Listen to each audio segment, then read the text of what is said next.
So, all right, well, let's get started. So welcome to China Institute's Pieces of China, which is an online series that tells the story of China one object at a time.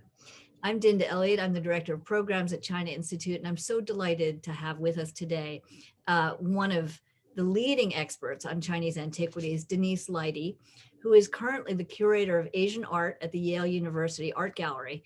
And you could call her the curator of half the world and all of time. Denise is going to talk today about the Tang Dynasty horse and the Sancai Glaze that became an iconic design during the Tang Dynasty, all the way back from 618, the year 618 to 907. So welcome, Denise. Great to have you. Nice to be here. Hi to everyone, and thank you, Dinda and Era, for inviting me. Great. So let's just jump right in. We only have a few minutes. So Denise, why have you chosen the Tang Dynasty horse as your object? Why does it speak to you? Well, first of all, if we were in the real world, I would start by saying, everybody, welcome to the Yale University Art Gallery. So I hope I do get a chance to do that at some time. Beautiful. But as someone who's really spent her life working in museums, I am aware of the enduring appeal of a good Tang horse. Anyone who walks into a gallery, whatever their background is and whatever they may or may not know about the history of Chinese art, is going to be struck by the beauty and just engaging possibility of these objects. And like any work of art, it's going to tell us many, many stories. One of those stories is the period of the Tang Dynasty, when Tang China was the nexus of a very sophisticated network of exchanges that linked sort of the greater Persian world to China, to Korea and Japan and beyond. So one of the fun things about an iconic Tang horse is, of course, that while the sculpture was made for use in a Chinese tomb, the type of horse it is showing us is an imported good. It's a horse that's probably native to the greater Afghanistan region and was wildly, wildly desired in China because its longer legs made it more maneuverable. So it was better for playing polo, another imported pastime at this point in time, but also, frankly, better for warfare when you get right down to it. So what you're saying is it sounds like China was really quite global already back in the 600s. Yeah, it was. I don't know, global, as we talked about, is a little bit of a problem because the New World hasn't been found yet. But it definitely was international and cosmopolitan, and it was the center of this really, really complicated exchange of peoples and goods and ideas. And that is the story that's fundamentally reflected in a Tang horse or embodied in a Tang horse. And as Dinda mentioned, it's of course an example of Sancai, or a three-colored glaze, which is a technology that showed up in the Tang Dynasty. I think the first tomb to have Sancai goods, because Sancai are essentially funerary goods, dates to about 1663. And by 755, which is when the Tang Empire is really beginning to shake its foundations, it's pretty much gone. So Sancai, which is actually four colors ultimately, so it's green, it's amber, it's white, and blue will come in, just sort of pops up and becomes this major moment in global history. And what I've been thinking about recently is why. Because if you look at Yale's wonderful horse or its camel or any of this material, someone somewhere decided to splash multicolored glazes on a surface. And it seems to me... Who did that? I don't know. I've been thinking a lot about it's sort of, you start finding it in the late 17th century, and then it is the funerary wear in elite tombs in the north. So who decided they needed to do this and why? I think just to step back a little bit, one of the things that Sancai does is it gives us a visual record of this very cosmopolitan exchange when the Tang capital was the most populous center in the world. And, people from Persia and Central Asia and Korea and Japan and India were visiting. So you see a culture in which a woman may be wearing, as you can see on the figure on the musician on your left, she's wearing chic Central Asian clothing. And the merchant that you see on your right has a wineskin. And what he's probably bringing in is, in fact, grape wine, which is an imported good, right? Because wine in China is not necessarily made from the grape.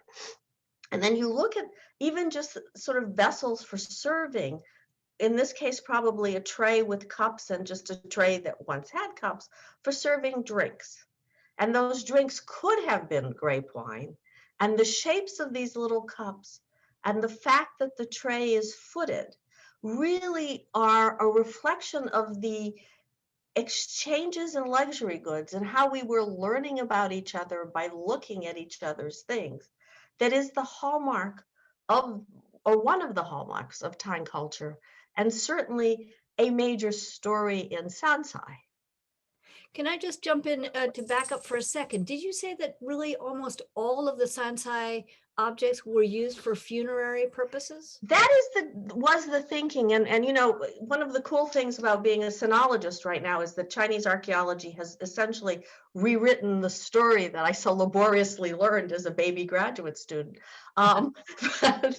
It's good for your role, life as a scholar, to learn humility very early on. But yeah, I mean, most of the ones that are preserved have been found in tombs. There is some evidence from archaeology now of the use of Sancai in architectural settings. Pieces have been found in Tang palaces. There's also evidence of trade. Some have been found in Korea.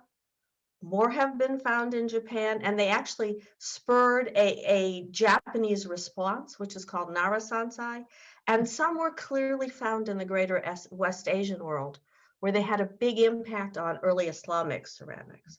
So the ones that we know that are preserved are funerary, but my guess is they were a broader material at some point in time and just not preserved outside of tombs. So I know the next slide, I think, shows that this reaches way even further beyond what you've been talking about so far. This is amazing. Tell us about this. So this is fun because, you know, you can point to the woman in Central Asian clothing or the clearly non-Chinese individual with his wineskin, but it's fundamentally a story of shapes and designs. So just for the fun of it, if you read this slide from the upper left to the lower right, you will see a piece of Roman glass that's a ewer with a kind of a pinched mouth. And I should probably mention at this point that Roman glass is kind of a catchphrase for glass, not necessarily made in Italy, but made in a wide range of the world, which would include places that are now Syria and Iraq. And it was one of the ancient world's great luxuries.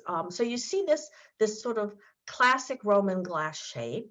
You see top center basically what's a Persian ewer from the 6th century that's riffing on it. And then you see another metal ewer from the 9th century, from the early Islamic world, that's still also pretty much playing with this shape. And then the 4 slides on the bottom are all Chinese clay. Wow. And they're all responding in various ways to this metal glass form that has come into China as part of the sort of Tang interest in a broader world. And the really fun thing, I think, are the last 2 slides on the right, both of which have phoenix heads rather than just articulated lips. And that's a very Chinese response to something, that you need the head of a phoenix. And in the case of the one on the far right, a dragon-shaped handle. Right, because that's just necessary, clearly. So, gotta have it. Obviously. Obviously. Wow. Okay. So, okay, go ahead. I have a question about these pictures, but go ahead. Okay, so basically, I just wanted to keep like riffing on my point about not so much one place copying another, but this kind of visual dialogue that isn't necessarily recorded in writing, but is very much recorded in luxury goods. And so the 2 pieces on the left on this slide are this broadly defined Roman glass, and the 2 on the right are Chinese ceramics, and you can share a sharing of a certain kind of a bowl shape. the interest in molding a surface on the exterior. Again, the sancai or the splashing of glazes, but also something like marbling, which shows up in Chinese clay in the Tang Dynasty, but I think could possibly be a response to mosaic glass, which is very interesting because, again, why did somebody start doing this? So like, why? this idea that the Sancai glaze and that these designs may have somehow originated in somewhere in the Roman Empire or whatever, how controversial is that? Well, so I'm not saying that the sancai originated, right? Oh, Because Chinese had glazing in the Han Dynasty. okay. What I'm speculating, and you're fair to, it's a fair question because I am definitely speculating, but it's lunch. Is that when you ask yourself, why did sancai appear? Then and you think about the cultural context in which sancai appeared, then it seemed to me that it must have been part of this Chinese understanding of and interest in a broader world, and so That's fascinating. right. But a couple of people in the field have said, oh, this shape looks like this piece of Roman glass, or this looks like that. I think I'm probably pushing it a great deal further. But frankly, one of the joys of being late career is all these nutty ideas that you have are coming right out of your mouth. So. That's where the brilliant ideas come from. Okay, so let's look at the next slide. So, just to argue for my speculation, and I'm being very clear that it's speculation, the colors in Tang Sancai are white, amber, green, and ultimately blue. The colors in Roman glass are opaque or white, amber, green, and ultimately blue. And the splashed effect, as you can see from the images on the sort of edges of the screen, are also very, very, very much part of the interest, sort of the aesthetic of what we're loosely calling Roman glass. It was a luxury that spread throughout Eurasia, right? So it is found in Central Asian sites. It is found in China. There is surprisingly a lot of Roman glass in South Korea that was preserved in tombs, and there are a few pieces preserved in imperial treasuries in Japan. So you can document its spread into the broader Asian world, or the broader East Asian world, which is arguably the Tang world. Not as much as you can with metalwork or things that are less fragile, but I think you can absolutely prove that it was there. And it seems to me that whatever person in China at whatever point in time decided to start splashing glazes on horses and other funerary goods must have had something in mind. And I offer for argument that it might have been Roman glass. Wow. This idea of global connections. Let's go to I think we've got just one more slide going back to your beautiful gallery. Right, yes. This idea of global connections, is fascinating. And in some ways, it seems like it has particular relevance right now as well, where, you have the rise of China again, and, questions about connections and global exchange and learning from each other and all that coming up. I guess my question for you that I want to end on is why should we care about this? Why, you could argue this is very obscure, ancient stuff. That what's the relevance? Why is it important to know about things like this? Wow, that's a heck of a question. Because it is. Okay, I'll try to. One thinks of the old line: "Those that don't know history are doomed to repeat it."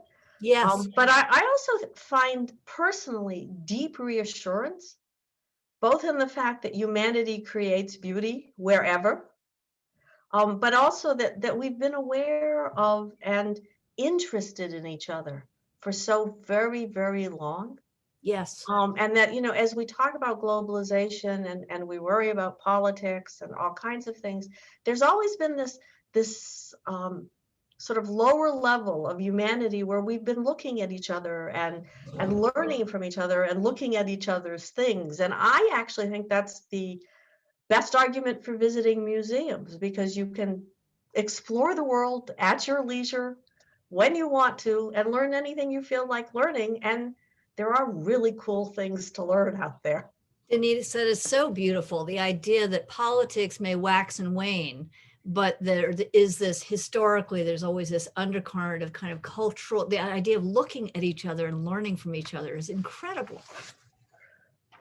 Really, really great. So unfortunately, our time is up. You are spot on, right on time, Denise. Amazing. Yeah. I want to thank Denise Leidy so much for giving us this bite-sized take on a fascinating chapter in Chinese history. We hope to bring Denise back again, hopefully next time in person. And yeah, go ahead.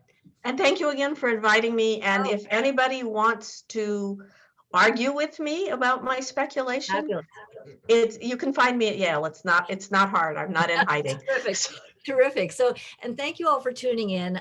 Please do check out all of our Pieces of China episodes on YouTube. We're creating quite a fun mosaic of China through these wonderful episodes. And I want to encourage you all to please become members of China Institute. Your support will help us bring brilliant speakers like Denise Leidy to you in our broad array of programs. And the next few Pieces of China are going to be very, very fun as well. We have next week, we've got Emile Bruyne, who is an interiors expert, and he's going to talk about antique Chinese wallpaper in grand British homes and the beginnings of China's trade with the West.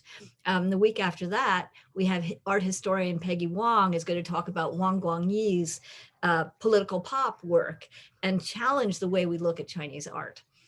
So Denise, I want to thank you again so much for helping us tell the story of China. Please come again, and see you all next week. It was my pleasure. Bye, everybody. Thank you, Denise.